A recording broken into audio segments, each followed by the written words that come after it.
Hi, everyone. My name is Jeff Senne. I'm the responsible business leader for PwC and delighted to welcome you to this session where we are going to talk about ESG, all things ESG.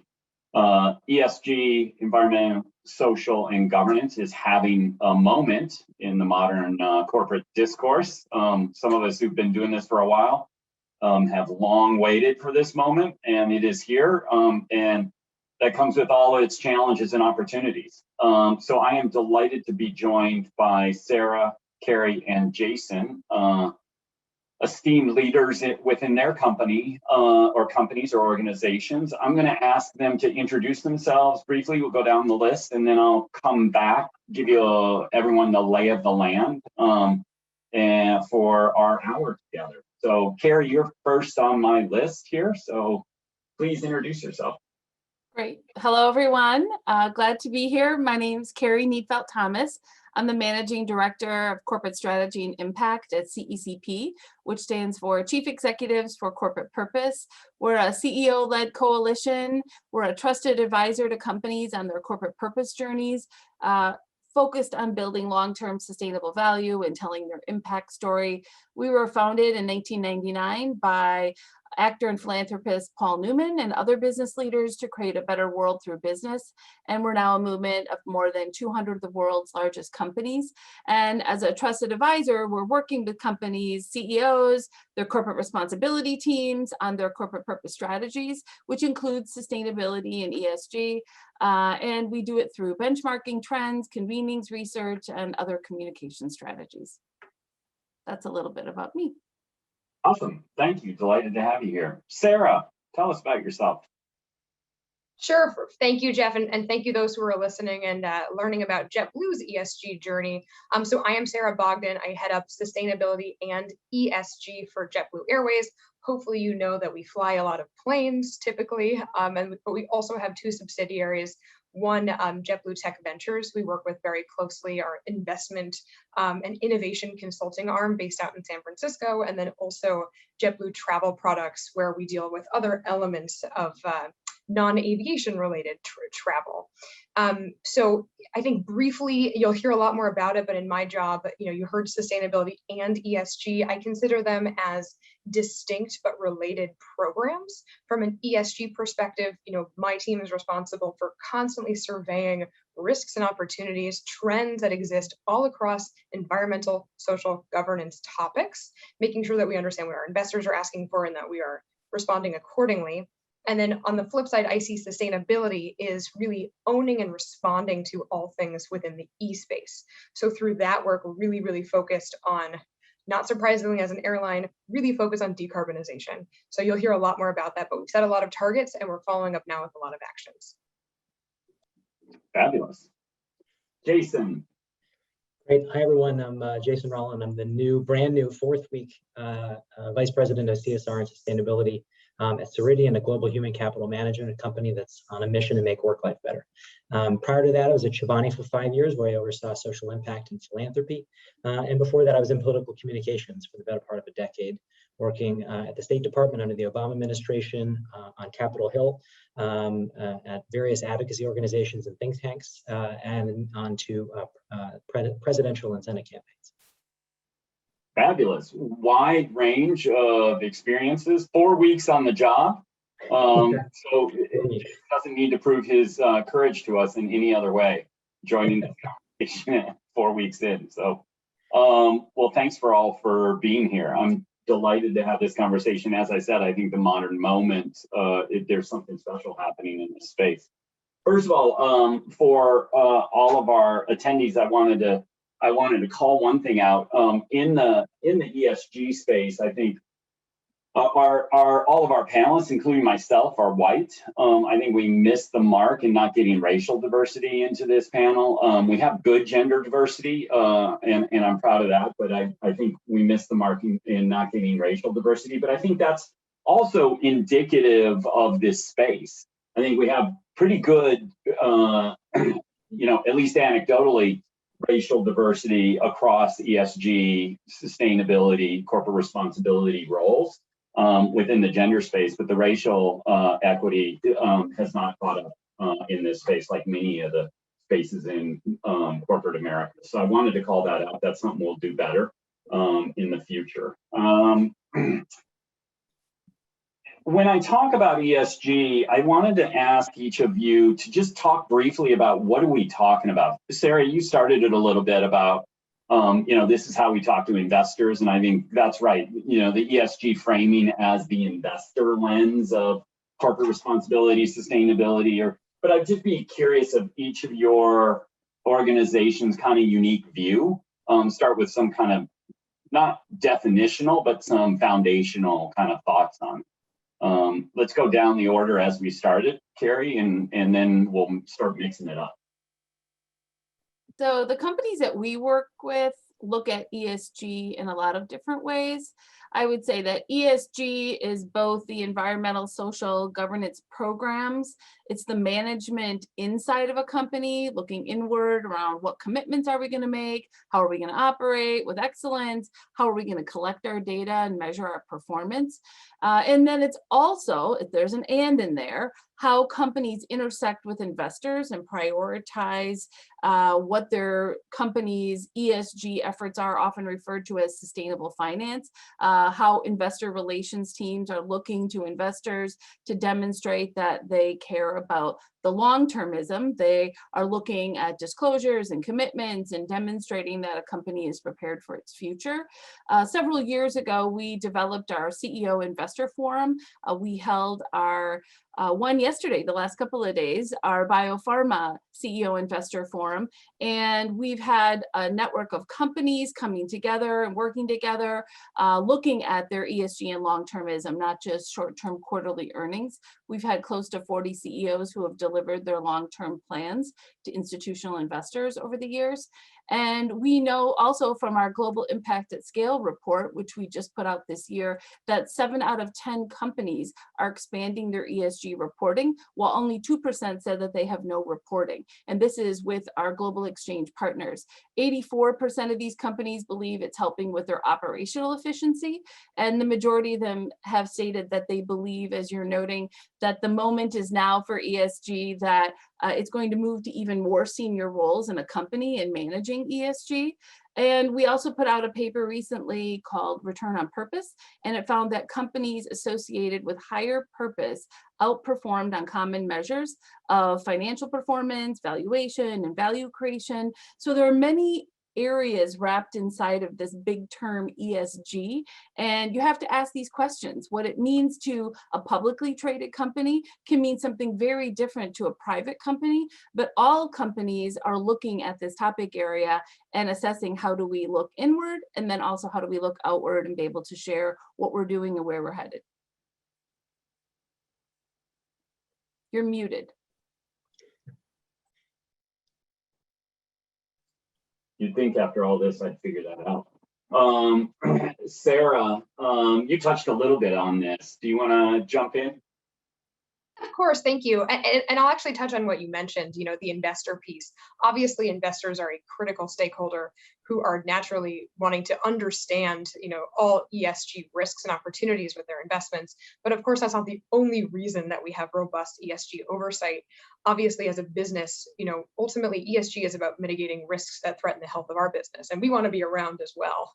So for example, when we think about certain airports that maybe are along coastal areas that might be more susceptible to flooding on different timescales, and how we can build a resiliency plan with the airport, or even from the opportunity perspective, obviously a lot of the decarbonization approaches come with cost savings, so there's very real opportunities and upside as well. So I say that obviously investors are the most vocal probably community right now in terms of expectations of disclosures and action, but I think to boil it down for where we have landed at JetBlue on ESG is, so first of all, this isn't new to us. And as a proof point I like to share is we actually released our first SASB report back in 2016. And I don't know who the full audience here and how deep everyone goes in ESG, but really SASB and TCFD, in my view, have emerged as sort of the best practice of the gold standard in ESG reporting. And then in 2017, we had our first TCFD report, really thinking about climate-related risks and opportunities. So we've had about 5 years to continue to build on our own ESG philosophy. And so first and foremost, this is good for business. It's not just me who thinks that, it's our senior leaders as well. It is not about spending money externally on things that, is just a cost center. Very much is central to the way that we operate, and robust ESG oversights generates value for our shareholders and for ourselves. I mentioned that it's, not new to JetBlue, and a lot of that is because it really is an extension of our mission and values. So we were founded only 21 years ago. With a mission to inspire humanity, a pretty lofty mission. That said, the idea was, bring humanity back to air travel, recognizing that people have legs that need to fit in a seat, and they also might want a little bit more than a tiny Dixie cup worth of soda, providing the TVs, etc. And so early on, it was this thought of how do we interact with our communities and understand that people are traveling are people who care about things. So that's, we were launched early on with a CSR program, and then over the years that evolved into a sustainability and ultimately ESG program. I could keep going on. I'll say one more. Something that I really use to guide me is that ESG is a continuous improvement journey. It is not about perfection, and it's about acknowledging and owning weak spots. Right? As an airline, naturally, the first place people are going to think, you're going to think about emissions associated with jet fuel. And we, as we say, we admit that we emit. Let's own it. Let's report on the data, but then let's set clear targets and let's have real actions and strategy to solve it. And so we've used that philosophy for all ESG issues. It's not, a report is not this lovely marketing document saying how lovely we are. It is a true disclosure of the areas that we can improve and proof that we're doing that. Well, clearly change is in the air, and we need no further evidence by the startling revelation that JetBlue is only 21 years old. I'm shocked by that, and it makes total sense now that I think about it. But how is that possible? Jason, jump in, please. Sure. Yeah. So to your question, Jeff, I wouldn't say that I have a lens. But I'll note that I'm just a few weeks away from completing a master's program in sustainability management at Columbia, and that very much informs my own approach.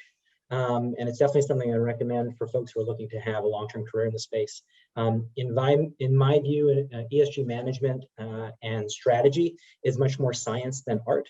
And I say that as a former communications person, where it's very much the reverse. I think that Kari and Sara talked at great length and quite wonderfully about the investor perspective and the need to deliver on that performance and expectations. But I want to zoom out a little bit and talk a little bit about what ESG means at Ceridian and how it generally falls into two buckets. So the first is communities, looking at the ways in which we invest in the places where our employees live and work. The second is planet. So looking at reducing our overall environmental footprint, as well as becoming more sustainable as a company. The third is purpose. So thinking a bit about how we can engage in cause advocacy for organizations and groups that we believe in, and in some circumstances, taking public policy positions to advance the greater good. That includes two, reporting and disclosure, which Kari touched on, which is absolutely mission critical for a successful ESG program. And then there's a second bucket which falls into areas in which we might partner. So an example of that includes working with our HR teams to develop internal policies and practices that better deliver value and ultimately vitality for our workforce. As you rightly pointed out earlier, Jeff, making sure that our workforce is inclusive and diverse and empowering as to the extent that it's possible. There's of course our products. And working with those teams to develop innovative offerings to our customers so that they can make sure that their own workforces are as vibrant and ultimately successful in the long term. And then the third, I would say, falls into the bucket of governance writ large, as well as risk management. And that involves partnership as well with our legal and other teams inside the company. Excellent, excellent. Kari, I want to come back and pick up on something that it's actually in the CECP name, the word purpose. Tell me the relationship as you see it between purpose and ESG. Well, many companies are defining purpose in unique ways, and they're continually evolving what their purpose journey is. There are some companies that we started with 20 years ago when our name originally stood for Committee Encouraging Corporate Philanthropy. And they were looking at grant making and volunteerism and matching gift programs and a few other ways that they were supporting society broadly. But that's evolved over time. And the function of whether you're in whatever it's called, corporate responsibility, social impact, sustainability, ESG, whatever it is called inside of a company, those functions have blended in some ways. They're no longer distinct, they're no longer left out in some corner of the company and having people have to advocate for budget. It's now much more integrated into a company strategy because companies have identified it's important for us to tell our purpose, for us to be able to not only differentiate ourselves in the marketplace, but additionally make sure that we're reaching all the stakeholders that are important. It's not just customers, it's employees, making sure that we're retaining and attracting the right people. It's also making sure that we're looking at how you can, we talked about investors, but it's also your supply chain. It's all of your partners you're working with. So there is I would say a corporate purpose journey for a company means something to each company. There are some companies where corporate responsibility and their diversity, equity, and inclusion roles are integrated right now. And there are some companies that would say that corporate responsibility and sustainability are integrated. Every company is in their own place, they're on their own journey, and they're assessing what that looks like. All of these functions, though, roll up to what a company's corporate purpose is and how they're leading with that work. And I will add that you noted about CEOs earlier, that we year over year do polling at our events with CEOs and ask them in their closed door gathering what they identify as one of the most important ways that they can make a difference for their company for the long term. And increasingly, it's almost like there's a line going right through it. Year over year, it has increased the number of CEOs, the percentage saying that they know that speaking with their own voice makes a difference for their company. And they know that they need to, whatever the issue, find the right platforms and topics and integrate that into their business. That's great. Jason, coming back to you, tell me a little bit about the role of technology and innovation you see in the emerging ESG space. Sure. So I think that for a lot of companies, they use technology to better manage and put in place from a secure standpoint data collection and management. But I also think there's an opportunity for technology companies specifically to actually develop technology that drives ESG performance overall. So I am only 4 or 5 weeks into Ceridian, but I want to talk a little bit about a specific product that we have that I think delivers on that. It's called Dayforce Wallet. So as folks who are tuning in are well aware, financial insecurity is a massive problem in America. Nearly 8 in 10 Americans are living paycheck to paycheck. The Federal Reserve released a report, I think it was in 2019, that found that 40% of Americans lacked an ability to pay a $400 emergency expense. It is something that I think is a true travesty in America.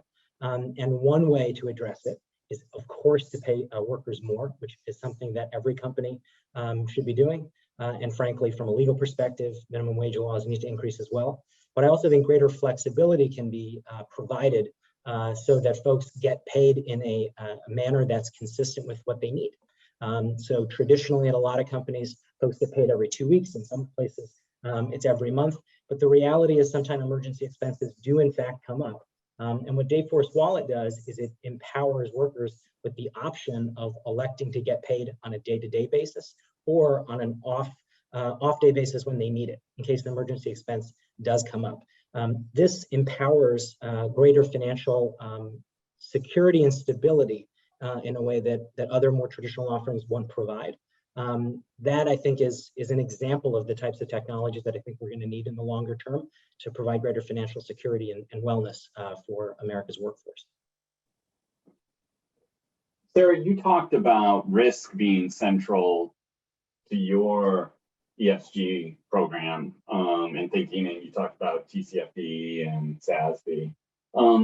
Say a little bit more about, the greatest challenges you all are facing obviously decarbonization and climate change is in some ways a threat to the airline industry, and so they've done a lot. Tell us about what that journey's been like, and especially like how are you driving that change?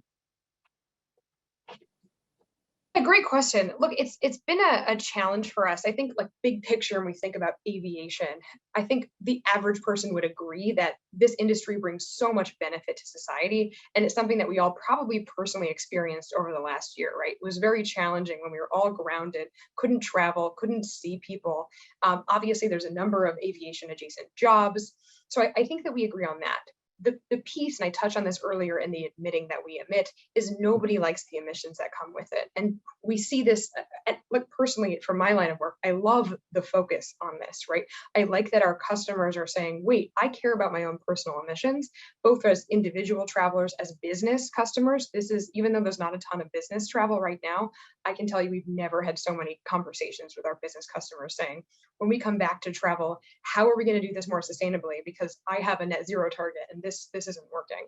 And of course, same for our investors and our own crew members. So part of the challenge over the years has been, look, we're not saying that we have no ability to change things, but we're ultimately the airline, right? We don't make the planes, we don't make the fuel.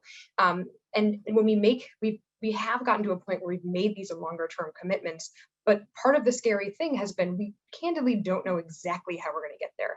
I think we're getting a lot smarter, and what's really changed is this true community and industry collaboration and partnership. And so we are stepping up and saying, as airlines, we are going to commit to sourcing sustainable aviation fuel.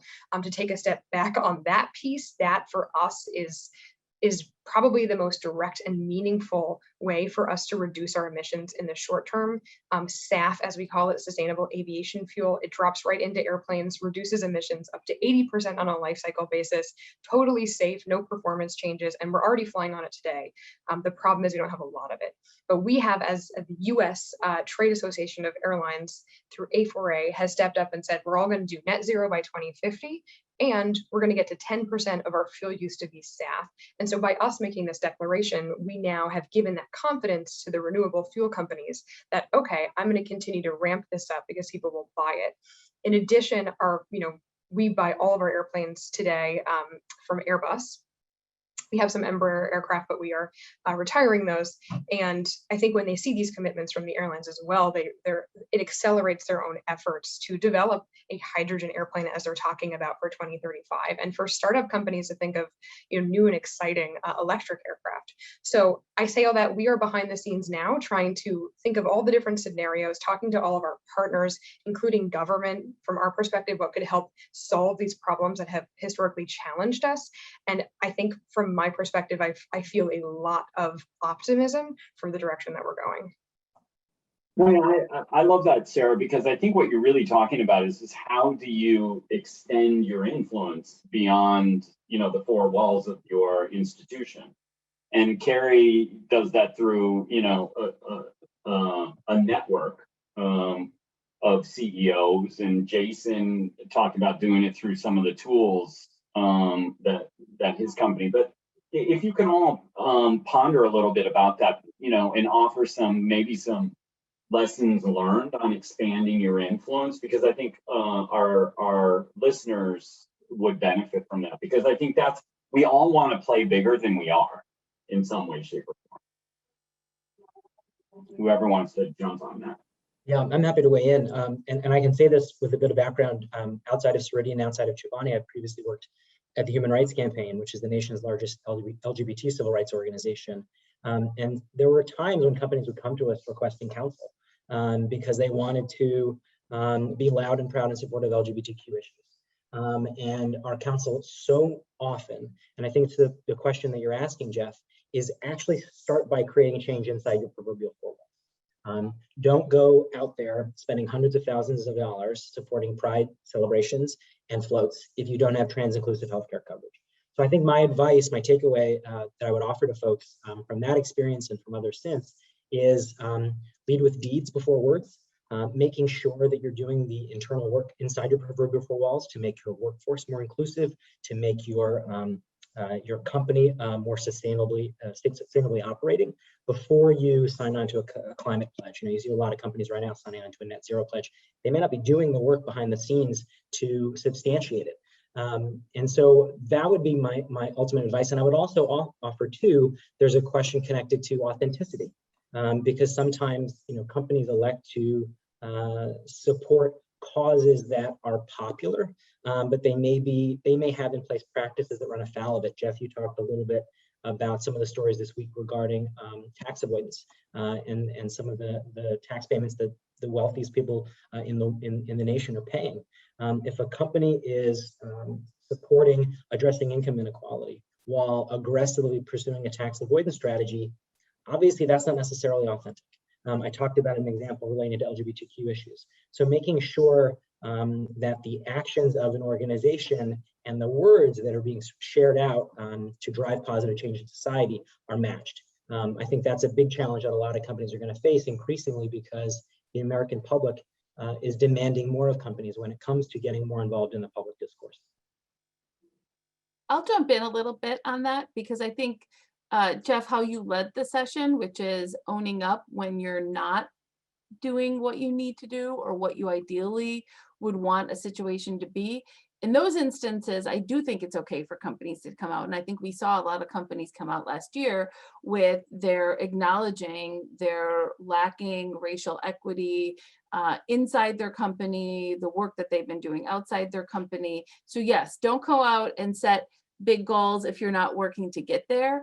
And it's okay, though, I think, for companies to come out and talk about, one of our lessons is that sometimes leading ahead with where you want to be helps to make everybody work hard to get to where that needs to be. I do believe that a lot of companies, though, there's a flurry of activity, right? We talked about a few names related to the rankings and ratings and frameworks and standards, and companies could spend all day, and they do sometimes, hiring extra staff to participate in all of these. And ultimately, though, is any of that driving toward results? What are the outcomes that a company is looking to achieve? And then how do they make sure that they're measuring toward those? How do they also connect that to individual employees' performance? That's critical, because as we all know, if you don't have it on your KPI tracker that you need to have for your performance evaluation, you're not going to spend time on it. So it can't just be something that's in your sustainability report, and that it doesn't actually roll down to each individual employee. And how are employees then taking collectively what they're doing, and does that all roll up to the big goal that you're saying that you're going to achieve?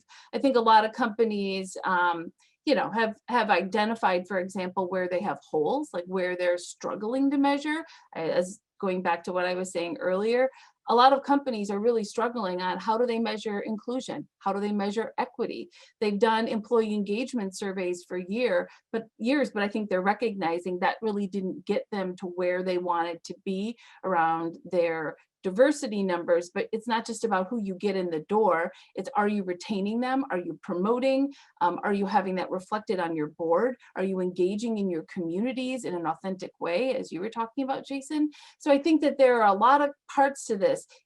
Are you going in a direction, or are you just participating in a lot of ESG activity to be able to say you're doing something? I think those who are successful, the lessons learned, are those who are measuring, and they're reporting on that, and they're going back to it, and they're iterating it, and they're continually improving. If you don't do that, you will not have seen your buy-in. Your CEO is not going to go out and talk about something that they can't back up with numbers.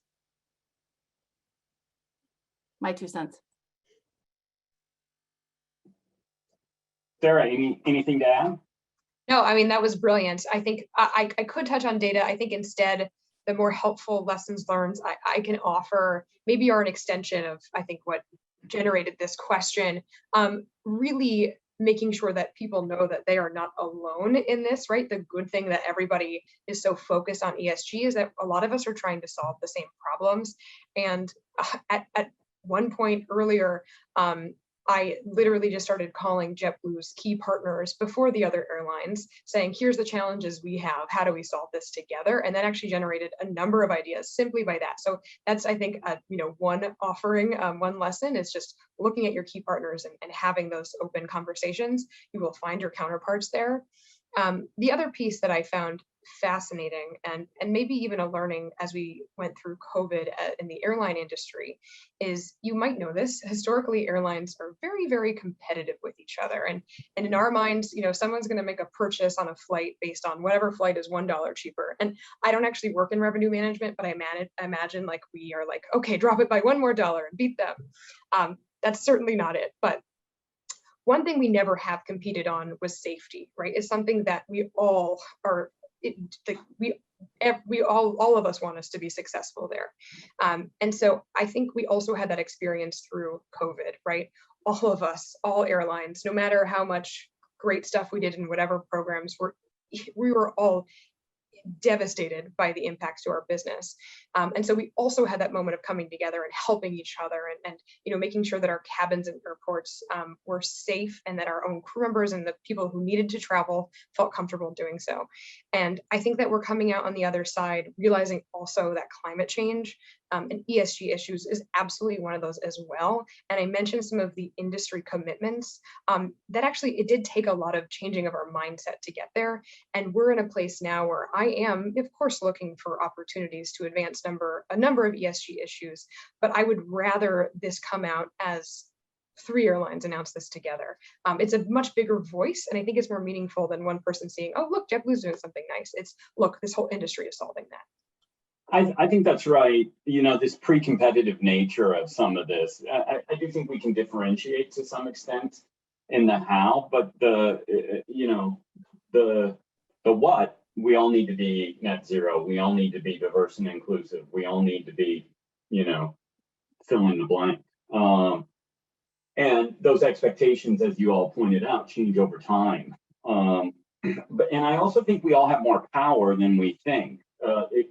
We talked a little bit about this panel, and I considered it over the course. We put this panel together. The great folks at SIS, Social Innovation Summit, put this together over just the last few days because they're running and gunning to put together a great show, which they always do. We've proudly partnered with him for years. And when I saw the makeup on this one, I was like, oof. Do I, what's my response? Do I back out and say and refuse? Which felt a little draconian, but I do think we have to use our voice in productive ways. And so I said, no, I'm going to take part, but I'm going to point out that this shouldn't be an acceptable condition moving forward. And I think that's how we as individuals and we as companies need to work through our value chains, our supply chains, what have you. It doesn't always have to be a hard stop, but you'll see more and more of this. There's a technology company on the West Coast that I read recently is putting climate clauses into their contracts with their vendors, and if their vendors don't meet those commitments, they're going to essentially put a carbon tax on them. And then that money is going to be used to offset the delta, the difference between what they committed to and what they were actually able to deliver. That's pretty aggressive. And I think we're going to see more and more of that across the ESG space. Just a reminder to all those that are listening, we've got, I pinged it in the chat. There's the chat as well as the Q&A function. If anybody has questions, especially for Jason, 4 weeks in, you should be asked very tough questions, no softballs for Jason.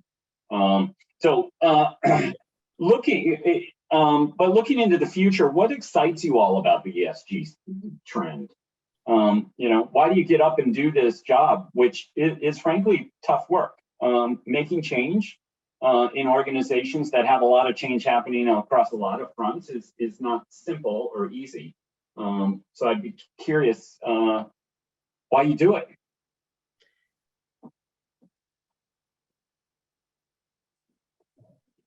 Sarah, you want to go next? So you can don't have to be at the end of all of us. Yeah. No problem. That works. Oh, next, meaning right now. Oh, I liked the time to generate my answer. All right, let's see. No, I mean, look, I'll also give a brief background on myself. So my background is ultimately in climate change research. I started in the industry studying how wildlife is impacted by a changing climate. So ultimately, this is absolutely my motivation. I care about all things ESG, but I am here to make change. I am deeply concerned about our climate crisis. I am also deeply concerned about, let me say this again, I very much care about JetBlue and I want us to be successful. And I consider it my job and responsibility to make sure all of our leaders are aware of all of the ESG risks and opportunities. That is so important because I want to resolve and mitigate our climate crisis. I also want JetBlue to thrive and I want people to be able to travel. And the future that I see is one that is much less emitting, much more just and inclusive, and is delivering something that, you know, our customers, our crew members, our various stakeholders are asking for, and they can continue to explore and travel the world. So I think that's point one. I will say also, just, you know, being in this moment, to say that, you know, my leaders are awesome. That makes the job a lot easier. They come to me, which is incredible, and they're like, ah, this is opportunity. Should we do this? What's next? What's next on the list? And that makes everything, I think, a great place to work when we're with, you know, willing people who are here to learn and to improve. And look, it's an exciting time to be in ESG. I started at JetBlue 7 years ago, and I think every year I said, wow, things are really changing. But I say it again this year, it does again. It feels like a flip has been switched. Everybody is focused on it. I've never had so many people come to me, and also beyond just my leaders, other departments with ideas. And I think this is awesome. And I hope this is a sustained trend.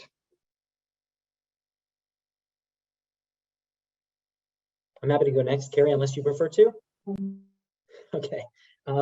What excites me the most is that expectations are being raised dramatically. And I think one of the reasons for that is the stakes are being raised dramatically. There's a reason, as Sara pointed out, so many of her colleagues are coming to her with ideas. There's a lot of problems our society faces, a lot of problems the globe faces. I think one of the positive developments over the past few years, which something I think Sara and Kari touched on beautifully over the past 45 minutes, is there's an increasing intensity of desire on the part of investors and especially institutional investors when it comes to data and ultimately performance. Yes, Larry Fink and BlackRock are leading that charge to a greater degree, but the desire for more data and more disclosure is ultimately going to lead to better performance. And I think that is fundamentally a good thing. More transparency, more accountability, more performance is I think what the sector demands, or the field demands rather, and I think it's what the nation demands. And the reality too is that when companies are held to higher standards, they ultimately become stronger, they become more effective, and it gets baked into the secret sauce. So that's something that gets me very excited getting involved in this work.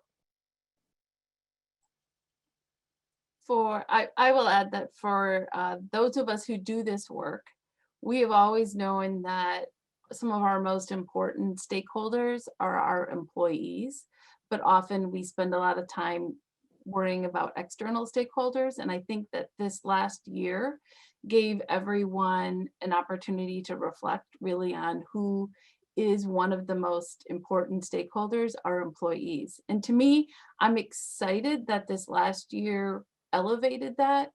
Companies were making decisions when they could to not lay off their employees. They were making decisions to invest more in, we were talking about diversity, equity, and inclusion initiatives, not just employee resource groups, but looking at how are we attracting talent? How are we retaining talent? How are we looking at our boards? How are we making sure that if we are doing grant making, that we aren't having any unintended consequences or biases in our process?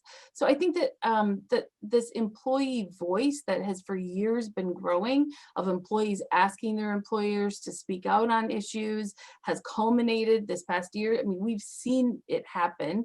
And I think the pandemic, it made employers just reflect, like, it's okay for our employees to work from home.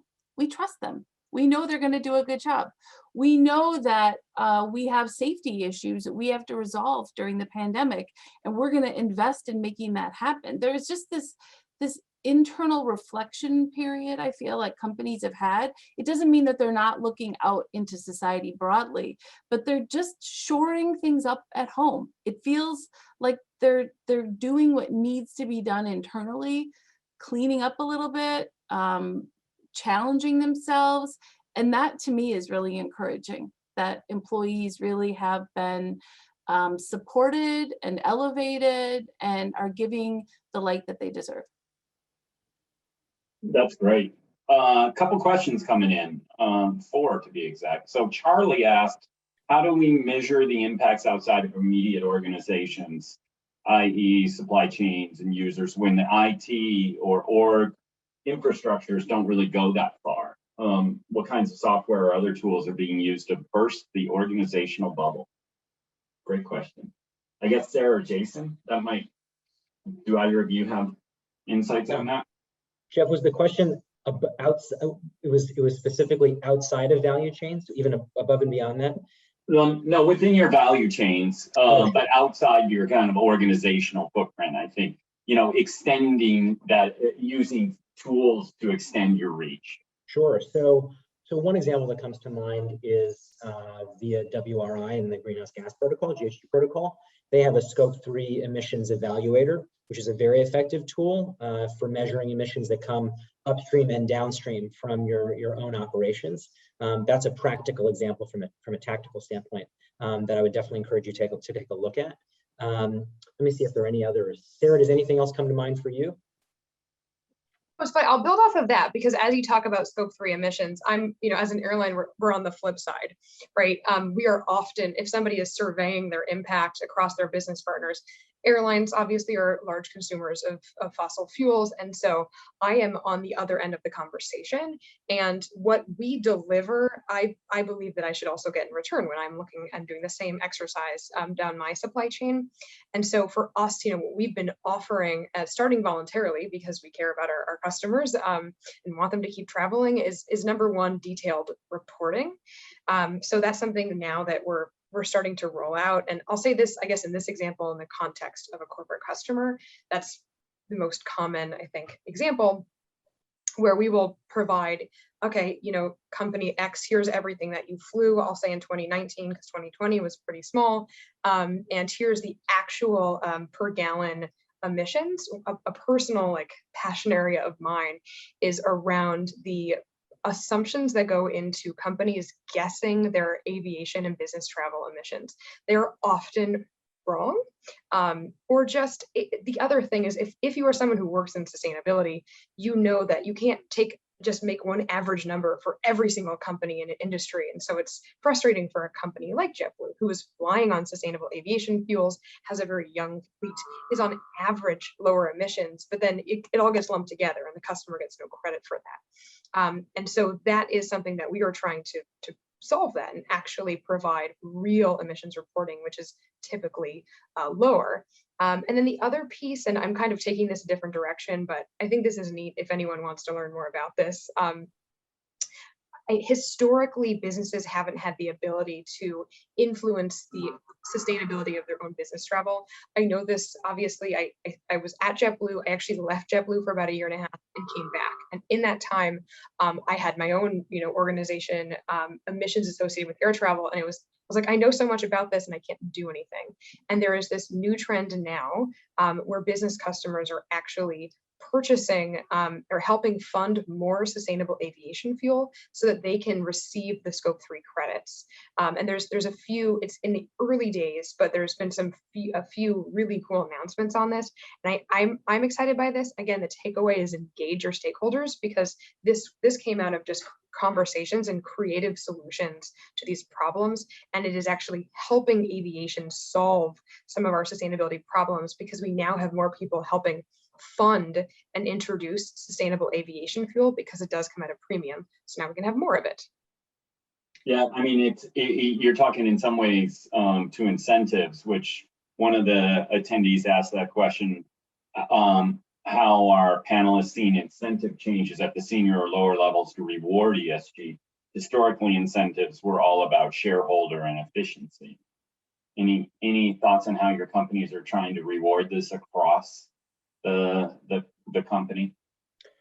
Yeah, well, I think it's a very positive trend, and I think tying some investments, or rather some compensation to ESG performance is a right and good thing to do. It's definitely something that I would encourage. I've seen a couple of instances of it in public reporting relating to carbon performance. I've seen it connected to diversity and inclusion in a couple of ESG reports that I've seen over the years, and it's definitely something I would say is not necessarily on the cutting edge, but it is absolutely very innovative. And I have to imagine over the next few years, we're going to see an increasing frequency of practice of it across the Fortune 500 and more broadly. I will add that I think one of the common ways that companies are incentivizing are often through awards or recognitions, and those can happen the more transparent a company can be. So if you think about some of the governance, the policies and procedures that companies can put in place to provide that transparency, often there can be ways that there can be some recognition connected to some of that. So it doesn't have to just be about cost savings. I think also that there's a lot of work that has to go into crafting all of these policies, making sure you're measuring them all, going back out into the company, into all the divisions to collect all this information. And sometimes a reward could even be headcount, just somebody to help you track this information, because it can be a lot of extra work for everyone. And often the incentives, though, by connecting it to pay, promotion, tying it back up to company goals, that is really how you're going to best be able to see those rewards. I do have one particular note on the last question, though, around how to be able to capture this information. I used to work inside of a company and had worked on sustainability reports, mining and manufacturing company. And I will note that our very first sustainability reports use spreadsheets, so Excel, and you can use Google Forms to be able to do surveys of all of your partners. So there are really simple technology tools that you can use, but ultimately it really has to be about having relationships and conversations. And often people are already tracking information. So don't come up with new ways to be able to do all of this. And I would say the same around this incentives question.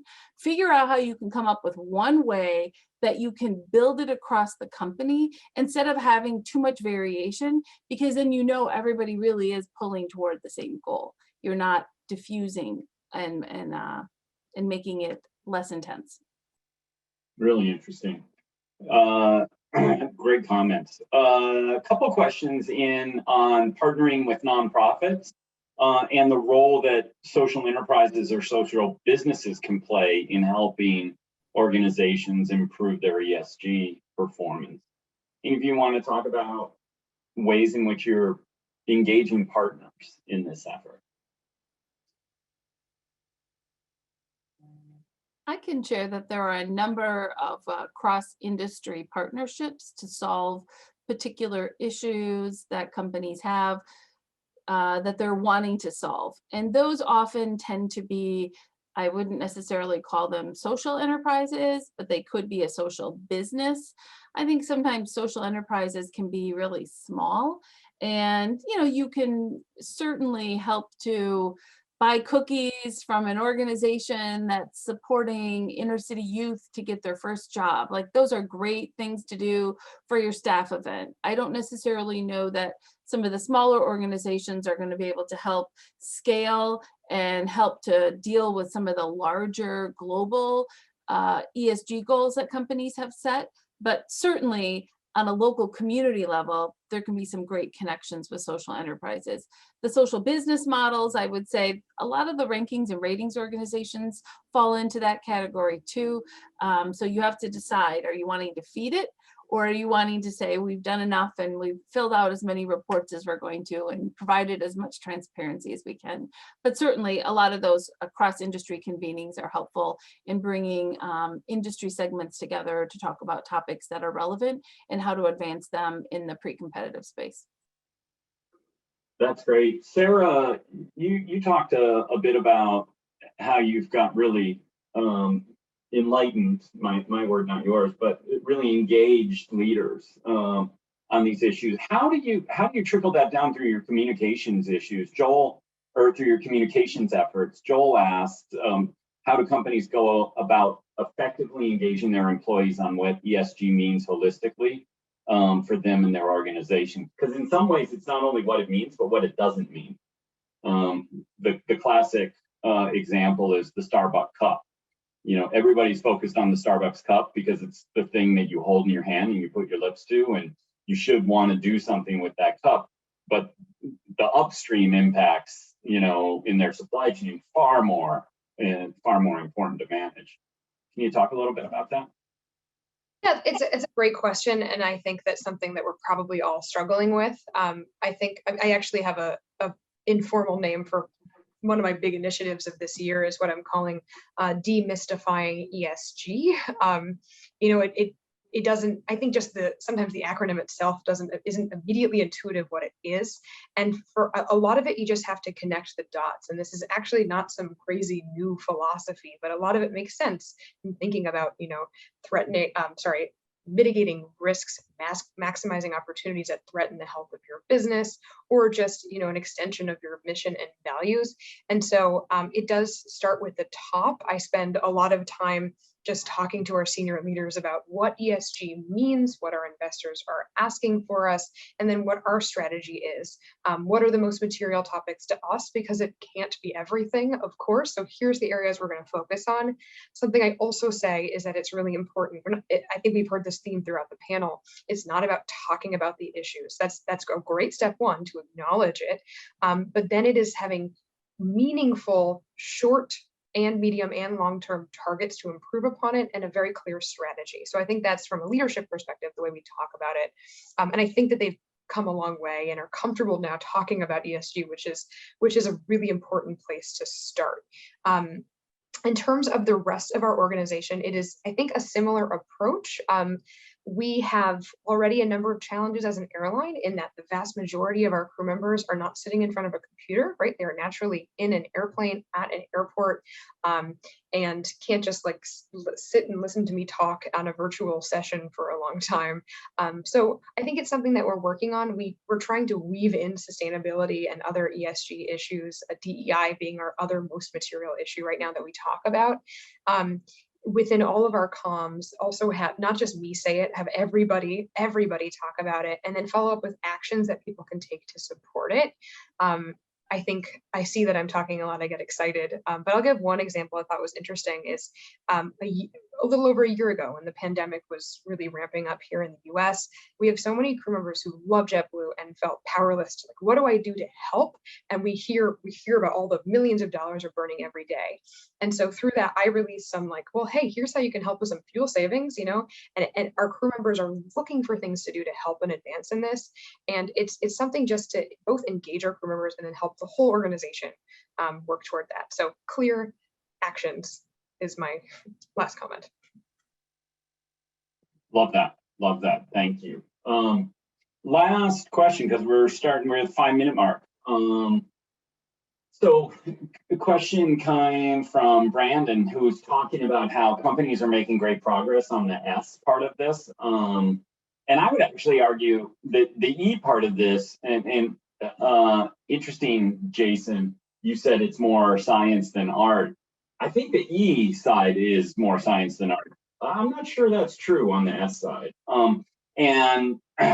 Because it is trickier to figure out what your social issues are and then stick to them, because some of what you're saying, Sarah, is saying no to certain things. We are going to do this. That means we're not going to do this, and this. And there's no shortage of this, and this these days. So trying to pick your lane and stay focused on it is tricky. But how are you all integrating ES and G so that they're not kind of like whack-a-mole, you know, I do E and then I do S and then I do G, but it's more collective and part of a bigger puzzle? Yeah, I'm happy to dive in on this one. I think, to your point, Jeff, I think the most effective way of crafting an ESG strategy is going through the process of a materiality assessment. Because what that does is it is a process by which you solicit a whole bunch of information, quantitative and qualitative, from stakeholders inside of your business and outside of your business. And you take that data and it helps you define what should be your priority issues, what should be your material issues, which is a term that Sara used earlier. That, in many ways, can serve as your Rosetta Stone, because it can tell you, under the S as an example, Jeff, which specific issue should we be focusing on? Where should we be trying to drive progress inside of the business, inside of our communities, inside society at large?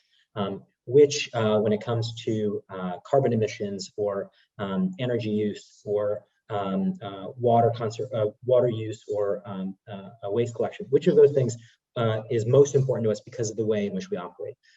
So I would say, as companies consider their potential ESG strategies and trying to prioritize, because that's mission critical, because if you don't prioritize and everything's a priority, nothing's a priority. That, I think, is a very good starting point on the journey. Totally agree. And I think you said it right. Like, it's not only what's important to our stakeholders, it's what do we have the ability to make change on. So Kari, we may have, oh, there's Sara. You disappeared for a second on my, Sara, Kari, any last words as we say goodbye to the great conversation? Absolutely. Well, I have one off of the question you just asked related to ESG metrics. And we have a report that we put out in April, our annual Investing in Society report, that looked at a range of ESG measures reported in the Bloomberg database. We did a factor analysis and encourage everyone to download it for free. But one item of note, I will say, is that there are a robust collection of metrics for the environment. There are limited number of metrics for G and S. So yes, there has been a lot of progress in S, but there is a lot more disclosure and transparency that could be provided there. So if you think about it, a lot of companies aren't reporting on their promotion paths for women. They're not looking at people of color on their boards. The fact that we're still asking, can you provide some more transparency there, is critical for us to all recognize that there are huge gaps in how companies actually are being transparent with their policies and how they're actually going to be making these advances. So encourage us to keep putting some pressure on. I think that's right. And on that issue specifically, I don't think there's any first mover disadvantage. I think the sooner you get your arms around this one, because that train has left the station and you're gonna be behind very quickly. Sara, last thoughts? Sure. I'll speak to anyone listening. I'll assume you are a customer stakeholder. If you haven't flown JetBlue, I'm sure you are itching to. I think somebody working in sustainability and ESG, and again, you know, we say that our customers care about this. I think our least favorite question is when someone says, yeah, but does anyone really care? They're just going to get whatever's cheaper. So challenge that. Something that I think for me, I can make the most meaningful difference is if I'm looking to purchase something, look into the ESG activities of these companies. And if it's important to you and if it's reasonable, have that influence your decision. Because on behalf of our airline industry, some of us are doing fantastic. Some of us are less focused on it. And so I think it's great to show that support to those who are leading. Jason, you got 20 seconds. Bring us home. I think that's absolutely right. Like, as with Sara, you know, I come from food with a background. So you look at the nutritional label and you go, okay, how much protein, how much fat, how much carbohydrates are in it. I hope to one day get to a place where the public can look at that same type of nutritional label, ESG label, and understand how it's performing and ultimately make decisions based upon it. Fabulous way to end. Thank you so much. Social Innovation Summit never ceases to put together a great show, and in this case, fabulous panelists. So thank you so much for a great conversation, great questions from the audience, and I hope everybody has an excellent day and good luck on your continued ESG journey. Take care all.